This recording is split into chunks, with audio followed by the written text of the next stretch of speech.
Dear God, sorry I haven't written much lately. School started up and I guess things got started pretty fast. The first day at the bus stop was even crazy. Justin and Dean and JT were there and doing their usual. And then there was this new guy. At first, I didn't even notice. I was busy catching up with the guys again. I don't know why I didn't say anything to him. He was dressed a little different, and nobody really talked to him. The truth is, I wasn't thinking about it. I was just thinking about my new classes, new teachers, well, all kinds of stuff. I couldn't help remembering what it was like when we first moved here. It wasn't that many years ago when I was at the bus stop by myself too. I remember thinking I'd never make any friends here. So the next day, I made sure to say hi. Carlos is okay. The first day he was doing stuff for registration, but we found out he's in a couple of my classes. It turns out he's into robotics. When I told him that JT and I had a team last year, it was pretty cool. God, I think you just sent a new friend. Thanks for helping me to see what needed to be done. Talk again soon. Lim.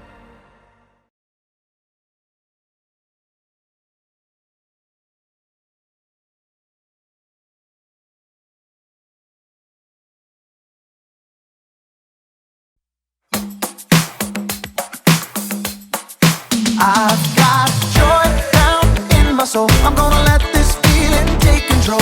Joy down in my soul to stay, and nothing's gonna take it away. Joy down in my soul. I'm gonna let this feeling take control.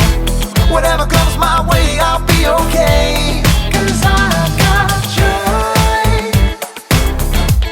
Oh, I've got joy. Come sunshine or rain, when things don't go my way, still my joy can stay. 'Cause you give me blessings every day. I've got joy down in my soul. I'm gonna let this feeling take control. Joy down in my soul to stay, and nothing's gonna take it away. Joy down in my soul. I'm gonna let this feeling take control.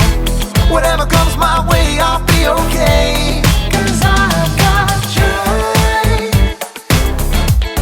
Oh, I've got joy. You fill my heart with hope. You're everywhere I go. So even if I'm feeling low, I still got this one thing, this I know. I've got joy down in my soul. I'm gonna let this feeling take control.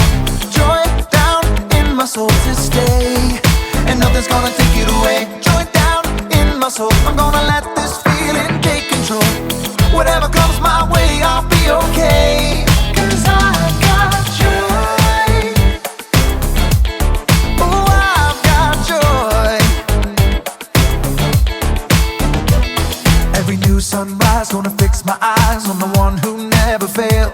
I'm gonna make some noise 'cause you give me joy, and it's never ever going away. Every new sunrise gonna fix my eyes on the one who never fails. I'm gonna make some noise 'cause you give me joy, and it's never ever going away. Whoa, 'cause I've got joy. Ooh, I've got joy, yeah. 'Cause I've got joy. Whatever comes my way, I'll be okay. Oh, I've got joy.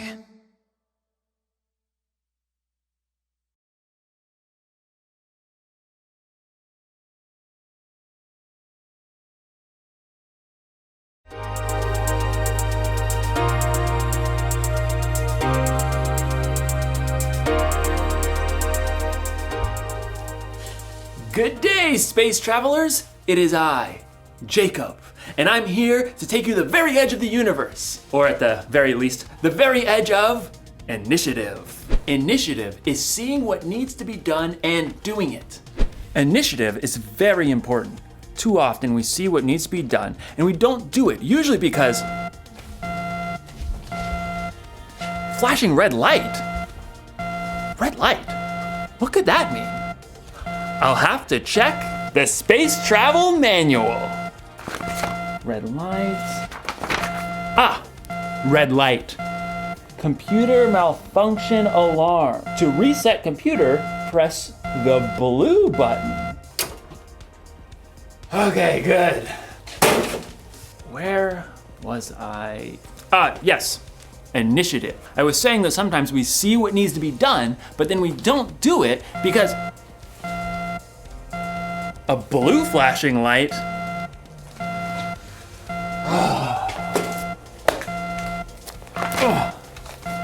Blue light, blue light, blue light, blue light.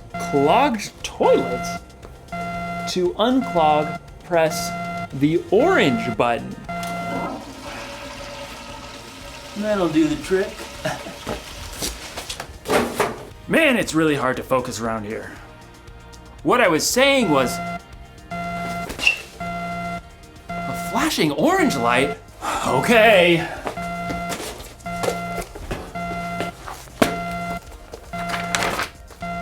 Orange light, orange light. In today's story, we'll hear more about Nehemiah rebuilding the wall around Jerusalem. A really difficult job. Orange light. Got it. Whew. I hope Nehemiah doesn't lose focus.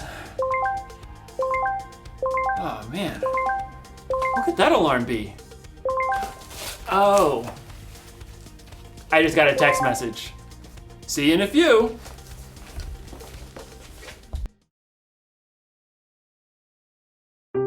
The Bible. It's 66 books of history, stories, letters, and poetry that fit together to form God's one big story. The epic adventure of how He created us and loves us so much that He made a way to rescue us. As we travel through the Bible, from Genesis to Revelation, we discover people who met God and found their lives changed forever. Now, for an amazing story, inspired by the book of Nehemiah, chapters 2, 4, and 6. When Nehemiah traveled to Jerusalem and surveyed the broken down walls, he saw immediately what had to be done. We must rebuild. God moved the hearts of the people to join him. Let's get started. Hooray! But while the Jewish people were eager to repair the tumbled down walls and ruined gates, the people in the lands around them were not so thrilled. What do they think they're doing? A city with no walls stood open to attack. The people inside could never become a strong nation. The enemies of the Jews knew that if the wall of Jerusalem was rebuilt, the Jewish people might become a powerful enemy. They must cease and desist. Sanballat, a Horonite, and Tobiah, an official from Ammon, marched right up to the place where the people gathered to begin work. Pathetic. What a ragtag group. Why bother to even start? You shall never finish. Plus, the king is gonna think you're trying to take over. Nehemiah kept his cool. The God of heaven will give us success. We serve Him. So we'll start rebuilding the walls. Good luck with that. Nehemiah and the Israelites didn't need luck. They needed God's help. It was true that a few of the Jewish people were builders. Let's see.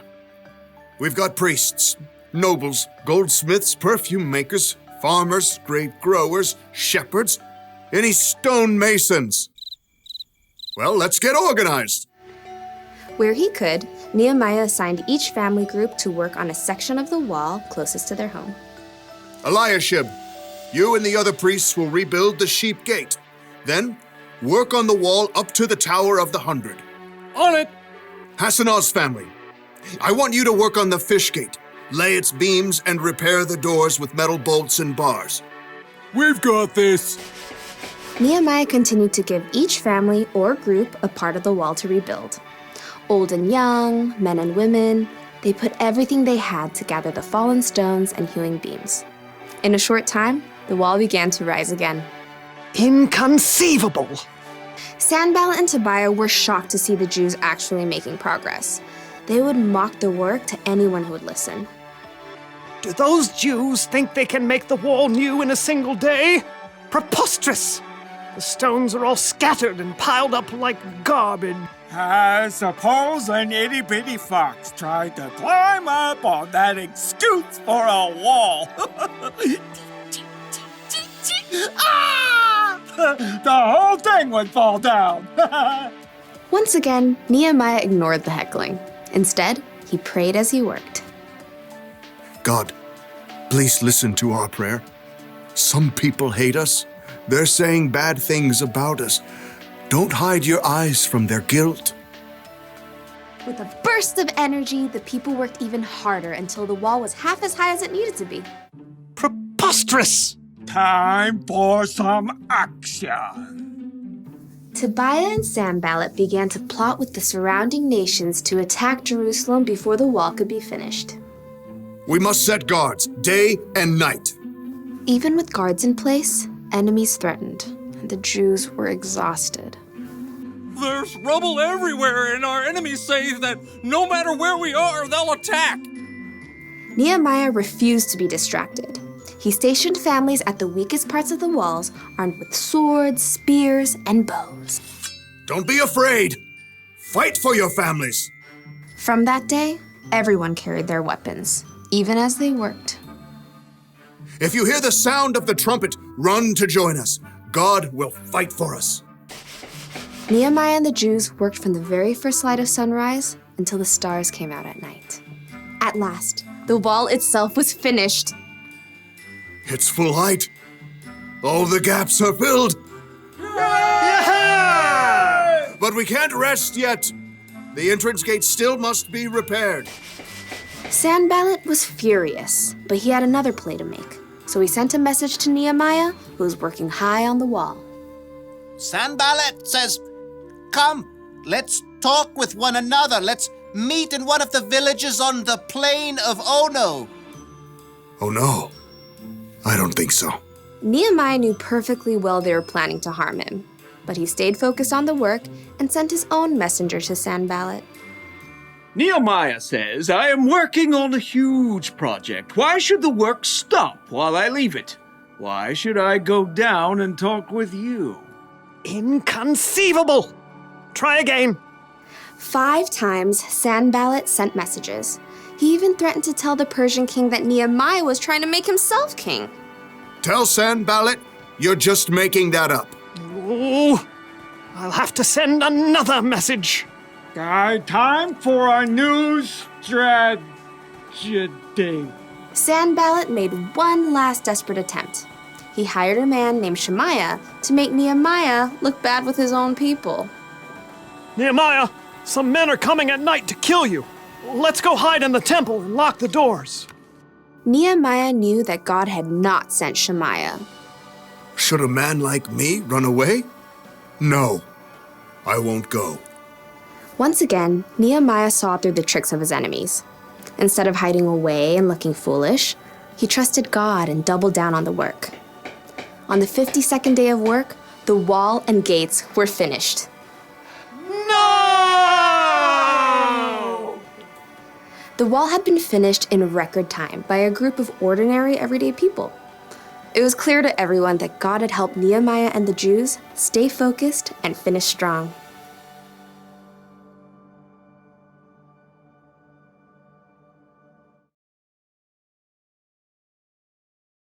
Can't talk now, gotta focus.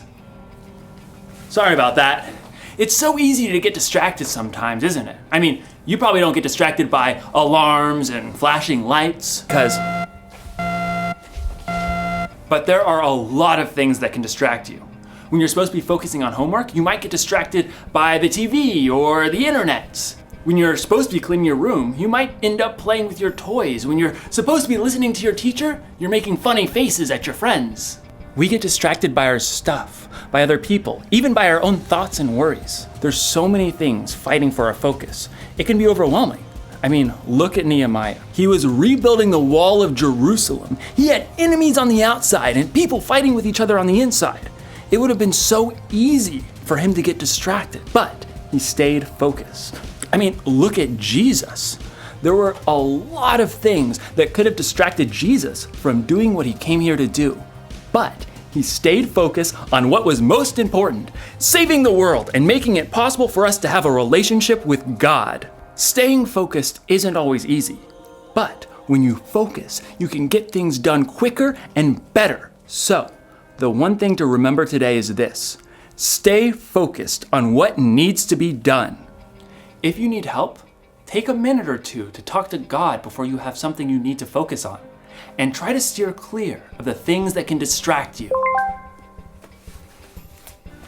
I'm putting you on silent, and when in doubt, consult the Space Travel Manual, if you have one. What do all the lights mean? All the lights, all the lights, all the lights, all the lights. Oh.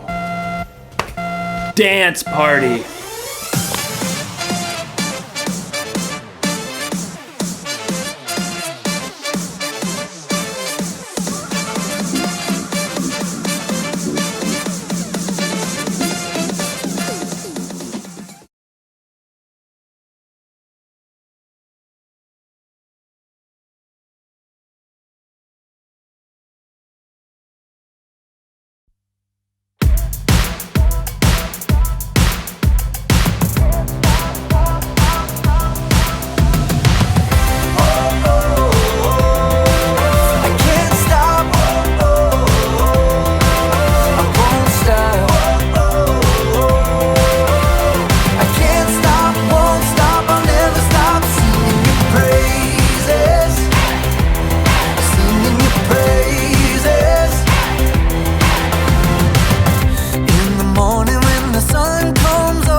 And finally, Neptune.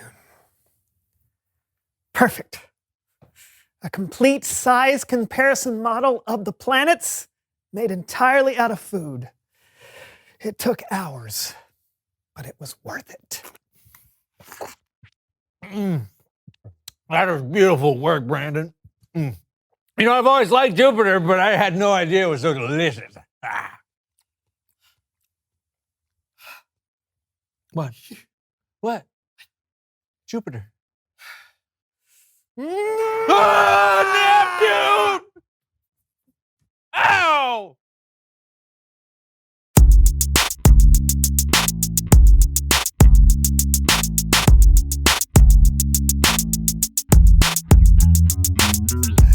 Welcome to the So-and-So Show! I'm Brandon. And I'm John. And we're here to Get it done! That's right, no more episodes of us meandering around, having no clue what's coming next. Yeah, as much fun as it is to watch us smack ourselves in the face repeatedly until something funny happens, those days are over. Right. Yeah, we've got something new. A cue board. Woo! Isn't it beautiful? With this puppy, we will no longer get distracted and run down some weird and ridiculous rabbit hole. Hey, can you imagine a puppy running down a rabbit hole? That would be We so will stay cute, wouldn't it? focused and on task Oh. so we can... Get it done! Oh! What is that? I don't know. I think. Oh, it's an emergency alert notification. My bad. No, wait, aren't you going to read it? Well, we're in the middle of a show. Yeah, I know, but I mean, it could be something important. Oh, okay. Emergency weather alert. Tornadoes. No! A comet has been spotted that is potentially headed directly to hit planet Earth! Oh no, when? In the year 2332. Oh. Huh. Oh. You got to be kidding me. What kind of notification is that? Maybe they just wanted us to, have plenty of heads up. I'd say so. Let's get back to the board. Oh, yeah. So we did the funny opening. Okay. Now we just have to... Oh! What is it? Sorry, man. Another emergency. Oh, no. Oh, no. Redheads are going extinct? Why? They say less babies are born with red hair every year. Except that it's improbable that they will ever go completely extinct. So, nothing to be worried about. What? Okay. Let's play a game. Okay, right. It's time to play a game called Bowls Up.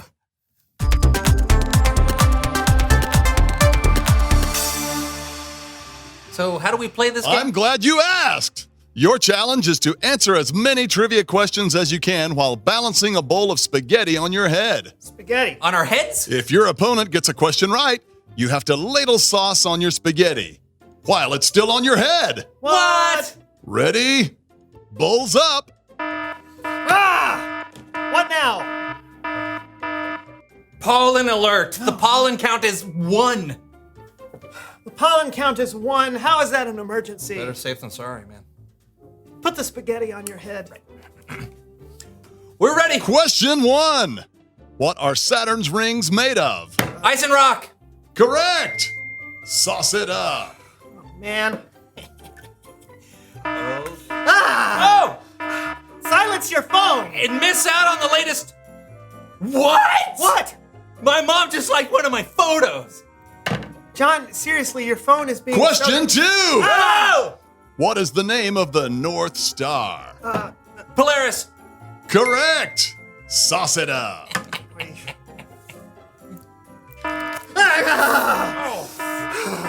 Are you doing this on purpose? I am not.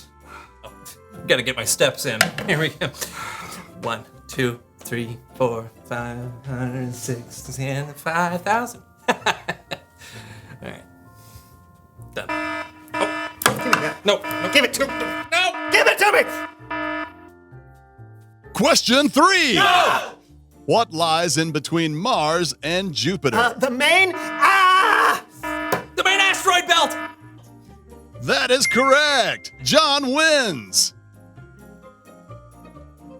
Aren't you gonna sauce? Fine. Sorry about all the alarms from my phone, Brandon. It's fine. You know what? Oh, thank you.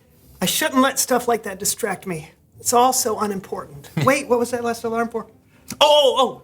It's Bible story time with Kellen.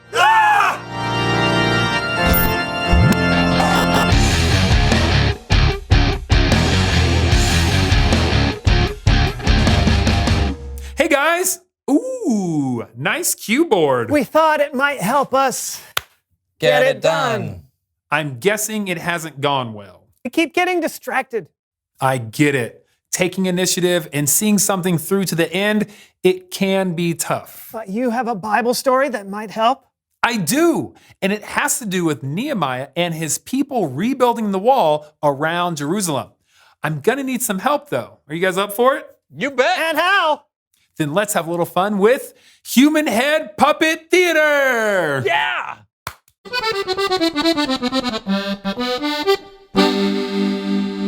The walls of Jerusalem were burned and broken. So Nehemiah took the initiative to gather some people together to repair them. Thanks, everybody, for coming out. Yeah, you tell him, Nehemiah. You tell him what we're gonna do. Yeah, okay, thanks. We got lots of work to do. We are going to repair this wall. God will be with us. That's right. You tell him, Nehemiah. I am telling them. Okay, you keep doing it. Okay, yeah. Yeah. He said, yeah. Nehemiah had a plan to rebuild the wall, and the people were motivated to help get it done. But not everyone around Jerusalem was excited for this new wall, especially a guy from nearby Samaria named Sanballat. What does this guy think he is? He waltzes in here like he owns the joint. No respect. No, he thinks he's gonna rebuild the walls. There's not gonna be some sort of retribution. Don't make me laugh. I don't like to laugh. Isn't that right, Tobiah? Huh? Isn't that right, kitty? First, Sanballat did have a friend named Tobiah, but he was not a cat. Second, I think it is safe to say Sanballat was a scary dude, and he did not like Nehemiah. And when the news got back to Nehemiah that Sanballat didn't like him repairing the wall, it did not change Nehemiah's mind one bit. So apparently, Sanballat and his guys don't like us and don't like what we're trying to do. Sanballat, Schmanballat. That's right. They expect us to be shaking in our boots like this. But we ain't gonna do it. No, we ain't. No. We've already built half this wall, and there ain't nothing stopping us from finishing it. No. Ha! When he heard how quickly the wall was being built, Sanballat was very, very angry. I'm not a happy man. And when I'm not happy, I like to play the violin. Gets my mind off things. But if Nehemiah keeps repairing that wall, we'll go to war. And I'll bring the violin. Yeah, no, Sanballat did not play the violin, but he did want to fight. The people were constantly turning to God for help, and they continued to work. Half the people held spears and shields to protect themselves from attack, while the other half worked on the wall. Some even worked with one hand and held a weapon in the other. Listen, I know you're tired and you're scared. Hey, but the Lord is great and powerful. He will fight for us. We got nothing to fear. I think I'd feel better if I had some water. Oh, here you go. Is that better? Much. Good. God was with the people, and they weren't attacked. They were almost finished rebuilding the wall when Sanballat got desperate. We don't like this Nehemiah, do we, Tobiah? No. He thinks this thing is over. It ain't over. I'm going to invite Nehemiah to have a talk. It's hard to do air quotes with this tiny hands. When I say talk, I mean I'm going to invite Nehemiah to... I'm going to make him an offer that he might find reasonable. Kind of like you, right? Tobiah and sardines. Tobiah, you never say no to sardines, do you? You like those sardines. So Sanballat sent Nehemiah a message to arrange a meeting where they could talk. But Nehemiah, he saw straight through it. I ain't going. You tell Sanballat that I'm working on a huge project, so I can't get away. This is important work. We're gonna finish this wall. Yeah, who's shaking now, Sam? Yeah, he's shaking now. No matter what Sanballat threw at Nehemiah, Nehemiah didn't falter. He saw what needed to be done, and he did it. He didn't get distracted because he understood how important the job was. The end. What do you think, fellas? I don't know if I could have kept building the wall with all those distractions around me. Me neither. Yeah, but sometimes it helps to remind myself that what I'm doing is important. What we're doing is important, John. Right, Kellen? Definitely. Sometimes it's a little silly, but we get the job done. Now, if you'll excuse me.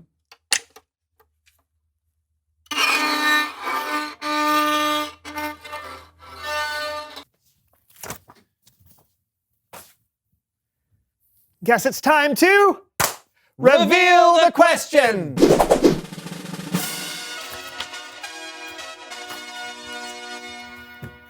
What distracts you from doing what needs to be done?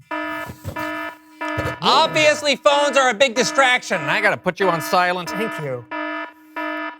Silent. Silent!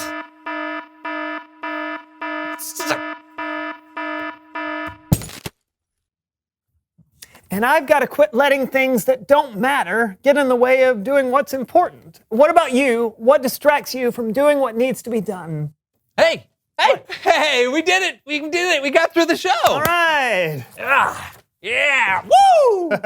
Yeah, now we just need to prep for next week. Well then, let's get it done! See you next week on the So-and-So Show! Okay, how do you want to start next I don't know. What do we got? What are the options? We can do the funny opening. Okay, do the funny opening. All right, that's usually a good way to start. Yeah, usually funny's good. All right. Funny is good. Let's see. Do someone someone who knows stuff about horses. Oh, that would be super. Yeah, that goes great Or we could have, Mr. Ed. Oh, yeah, talking horse would be perfect. We could get it straight from the, Mr. Ed's mouth. Yeah. I mean, it's different. Yeah. They'll never see it coming. No, they won't. It will leave them wanting more. That's right. The age-old theater trope. Leave them wanting more. Right. Is it a trope or is it a saying? It's an adage. What we're doing with the horses.